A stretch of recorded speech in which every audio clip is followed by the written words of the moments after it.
Hello, everyone. Now I'm back. Thank you for the ones who survived, who are still there. I promise I'll make it worth it. Let's go. About Coolfase. So here, what we need to know. It's a new generation of monopolar radio frequency.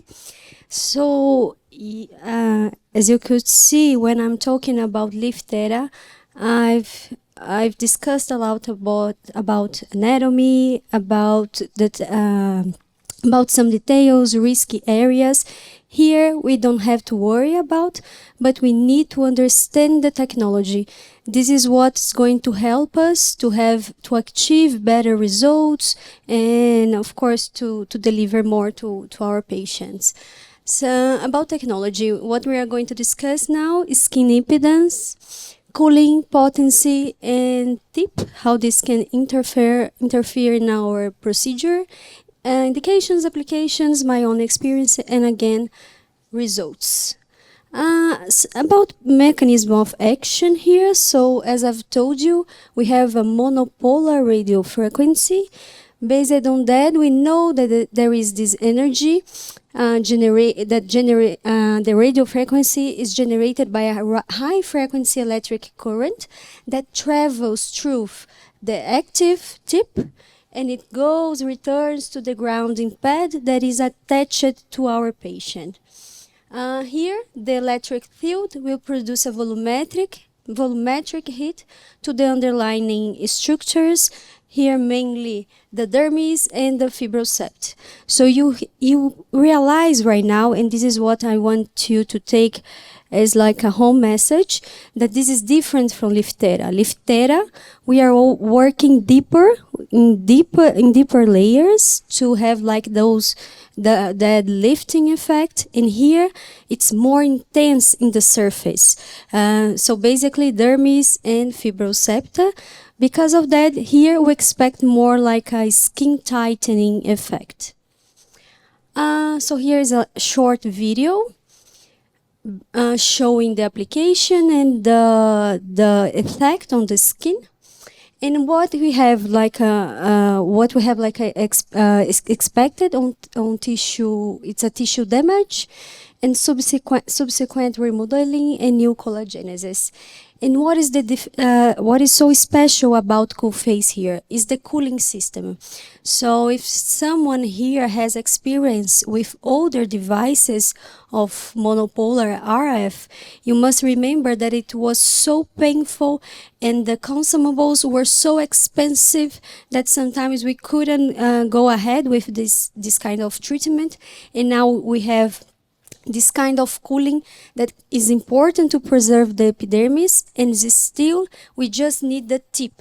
The tip activates the cooling system. So this is the biggest difference. And when we have deep volumetric tissue heating plus surface cooling, we have this delivery of high energy fluences. And how is possible to change this effect? So this is the variables. We can change the impedance, which is the tissue resistance. We can change cooling. We can change the energy and the exposure time. And finally, our tip geometry.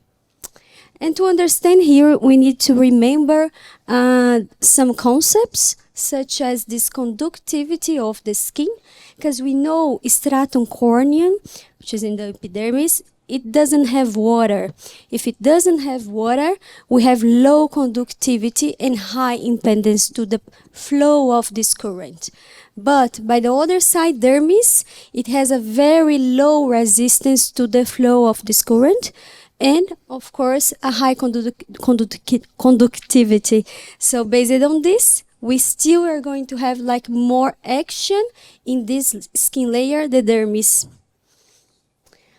And what about the subcutaneous tissue? This is something that it generates like a doubt, because subcutaneous tissue is fat, and fat doesn't have water. So what we think is that it has like a high resistance, but what is inside our fat layer? Here are some studies that shows the presence around 10 to 30% of the subcutaneous tissue is composed of this collagen-based fibroceptor.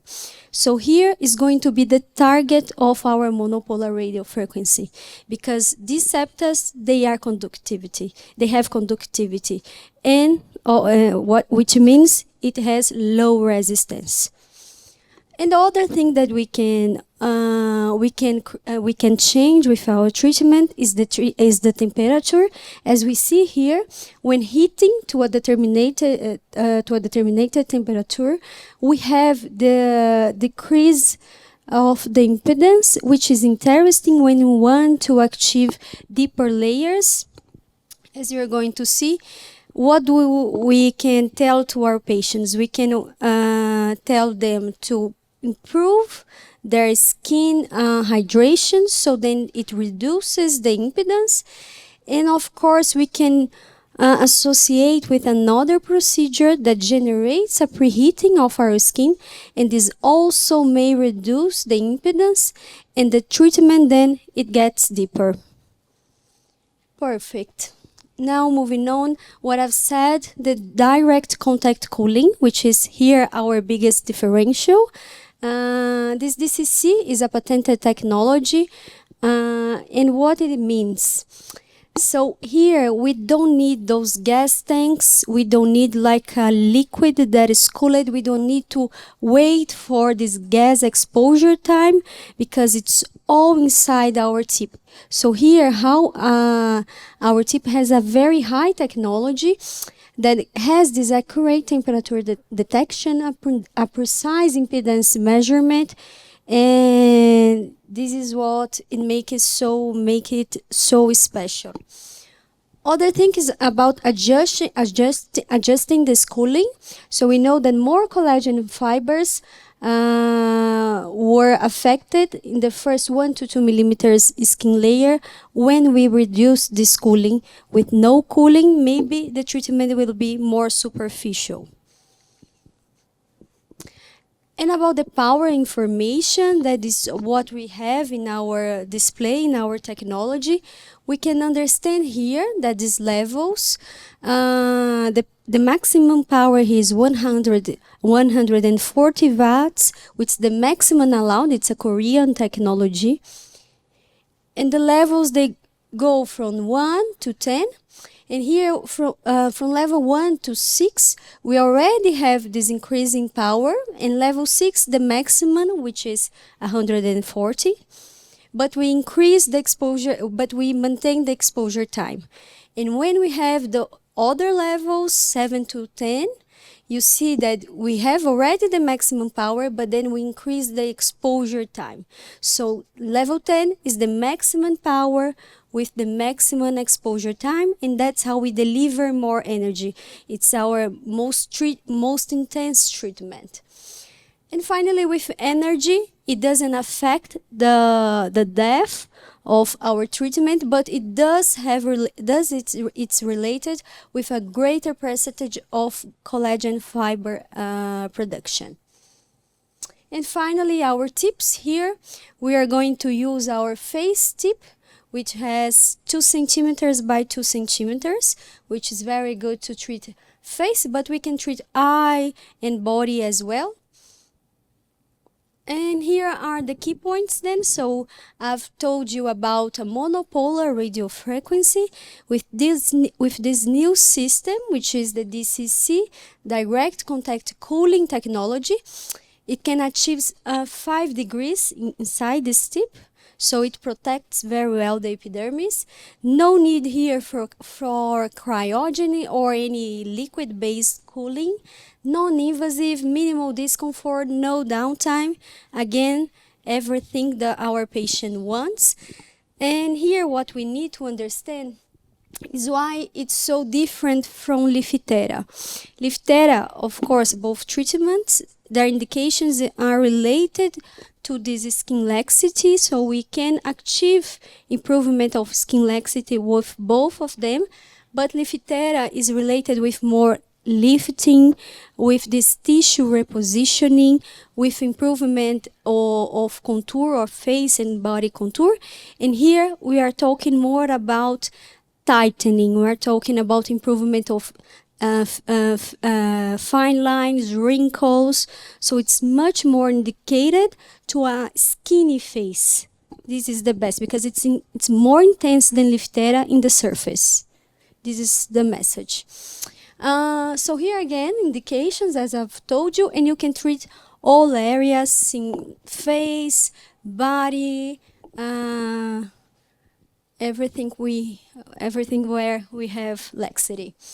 Contraindications, as here we are working with a current, we have to be aware of any pacemakers or metal implants, IUDs, pregnancy, active skin infections, over tattoo or permanent makeups, and again, you have to always pay attention on patients' severe medical conditions.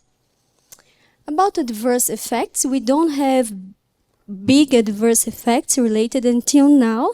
We just observe like a mild to moderate edema or erythema, but lasting up to 48 hours at maximum. Pain, it's very unusual. We have like minimal discomfort. Some areas, they are worse, like the neck, because the skin here is very thin.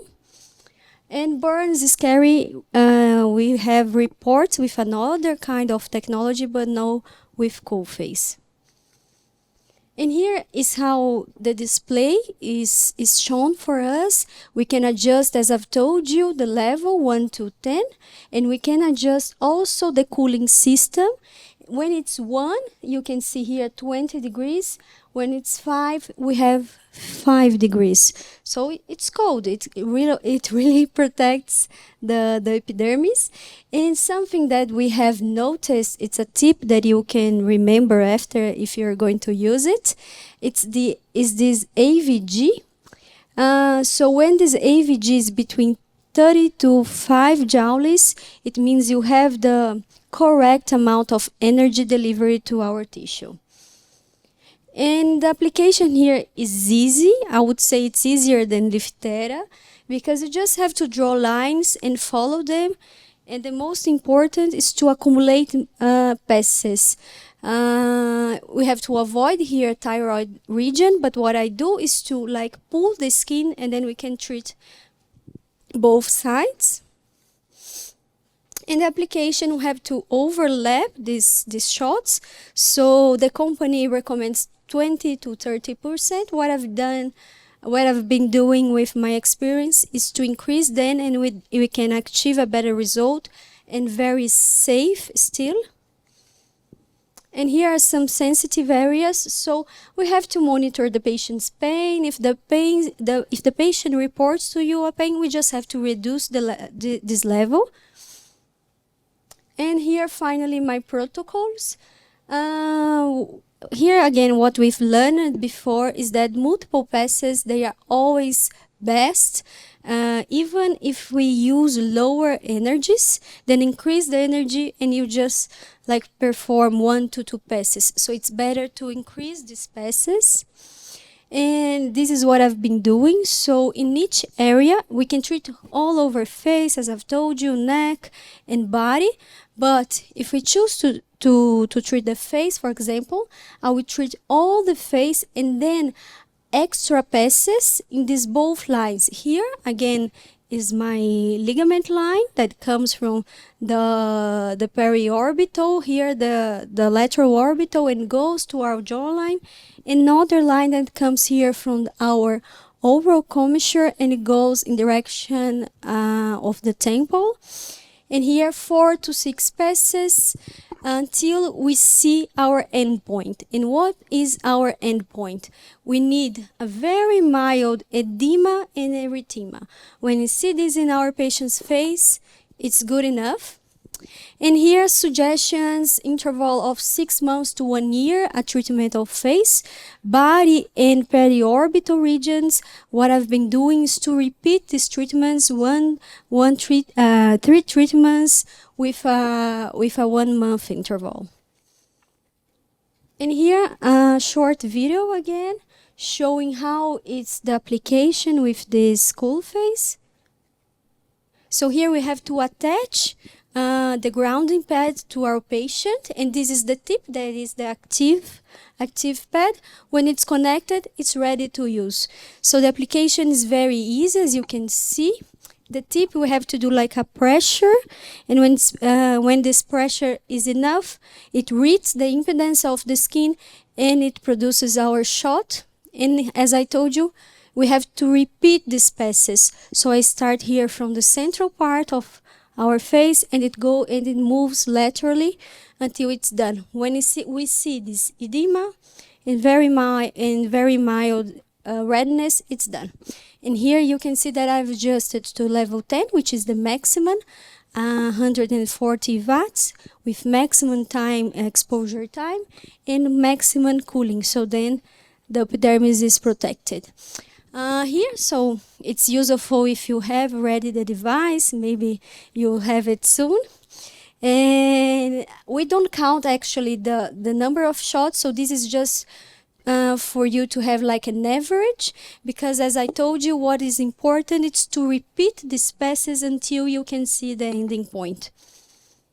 And this submandibular, submental area, including neck, the average of shots here 10 to 120 shots, and neck at 100 shots per side.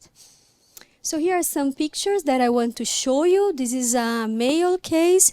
You can see how we have here this anterior malar atrophy, and when we perform Coolfase, you can see that right after we have this improvement, but as I told, it was just edema, erythema, but when the patient is back 1 month later, we see that this result is still there without fillers. This is only technology, this is only Coolfase. And here again, all the results, you always get like a wrinkle improvement, a contour improvement, even for patients with acne scars, which was not the best indication here, but we always see like a improvement of the rejuvenation. And this patient, an older patient that doesn't want a more invasive procedure, it's another option to offer this to her. And again, we have the improvement of this wrinkle, of these lines, and again, improvement of nasolabial fold, marionette lines. For this kind of skin, this is the best indication for Coolfase. So what I like to say is like an ironing effect. This is what we expect for our patients. So improvement of these fine lines again.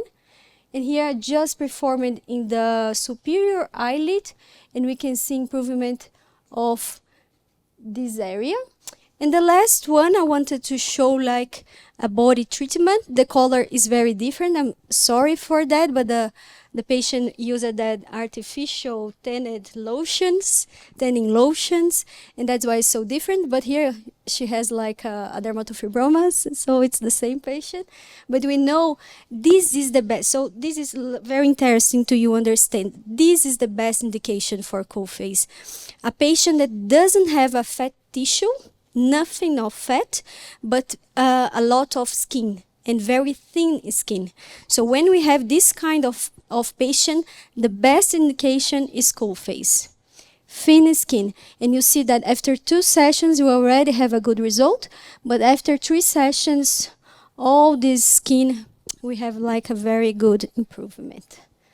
And finally, to understand it better, how can we combine Liftera and Coolfase? Maybe here the rationale, the reason why we should combine it is of course to optimize our results. We can reduce the procedure time and reduce the cost, of course, because it would be more cost effectivity, and it's safe. And some studies shows exactly this that I've told you. Maybe the combination can enhance the skin tightening effect by acting on these different skin layers. And here it's that when we combine, maybe there is a difference if we combine one first and the other after, because when we perform Liftera before and Coolfase after, we have, of course, a more intense reaction, but it's deeper. It's deeper. So this may be interesting for that patient that has like a heavier face. And by the other side, when we perform Coolfase first and then Liftera, we also have a more intense reaction, but here the Liftera becomes more superficial. So maybe this would be an interesting association when we have a skinny face. Okay, so this is the difference. This is what I want to show you. And some studies also show that the combination, here association of both treatments, RF and microfocus ultrasound, showed higher satisfaction and a safe profile. Basically what I've said here, deeper lifting effect, microfocus ultrasound before, then RF. And when we want a more superficial, no tightening effect, monopolar radio frequency, Coolfase first, and then Liftera. So basically, this is the protocol, again, with the shots, so it becomes easier.